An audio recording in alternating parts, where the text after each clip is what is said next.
Hey, it's Mark Lanier with your video thought for the day. I'm looking at Christmas carols in the build up to Christmas before we transition to Hanukkah, and which occurs on Christmas Day. So anyway, we've got Monday, Tuesday, Wednesday of this week, a chance for 3 Christmas carols. And I'm kind of stoked about today's. Let me tell you why. This is a carol that has found a fresh newness in my life this year. It's never been one of my favorites in the past, but it's certainly one of my favorites now. It's called In the Bleak Midwinter, and I used it in a class I taught a week ago Sunday.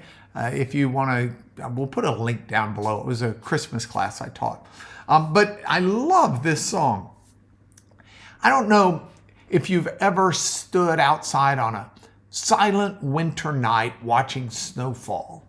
It doesn't happen in Houston, but when I grew up in Lubbock, Texas, and even before that, Rochester, New York, I have memories of doing that, and there's a stillness, there's a hush. My friend Jane Conroy says she loves New York City after a massive snowfall because you go outside, everything's white, no cars, no noise. It's the only time you hear Manhattan totally quiet, this hush.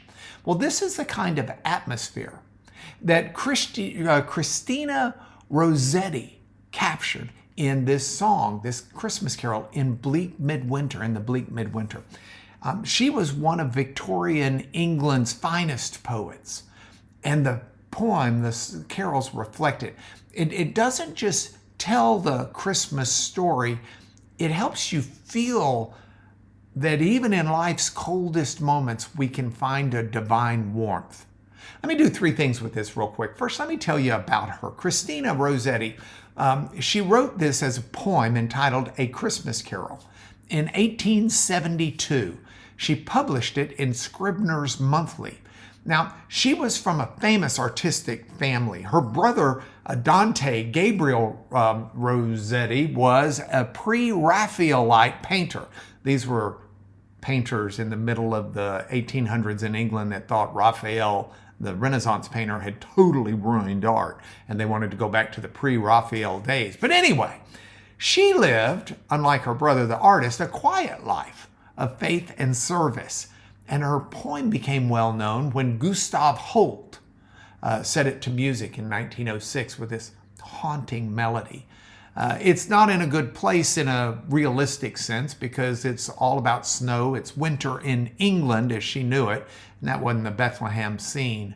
But it does talk about this paradox of what I'll call infinity. She says these profound lines: heaven cannot hold him, nor earth sustain, yet he lies within a manger. She captures the power of this paradox of the incarnation for us Christians, that the infinite is contained within the finite.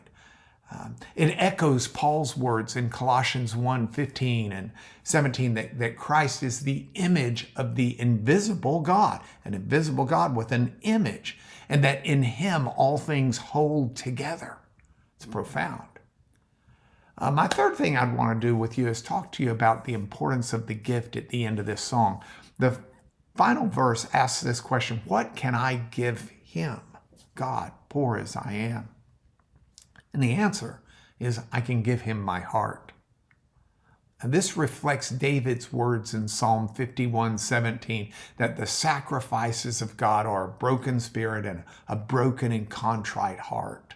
It says, oh God, those things you won't despise. In a season that's often focused on material gifts, Rossetti reminds us of the only gift that truly matters, and that's the gift of you and me. So during these last few days before Christmas, I invite you to practice this holy attention from a hushed night of quiet and cold. Find a quiet moment. Maybe it will be a cold night, but read and listen to this carol slowly. Let its imagery sink deep. And where do you see Christ, God, entering into your bleak midwinter? And what parts of your heart do you need to still give to him? Sometimes these bleakest times can become sacred spaces. It's why I've made this your video thought for today.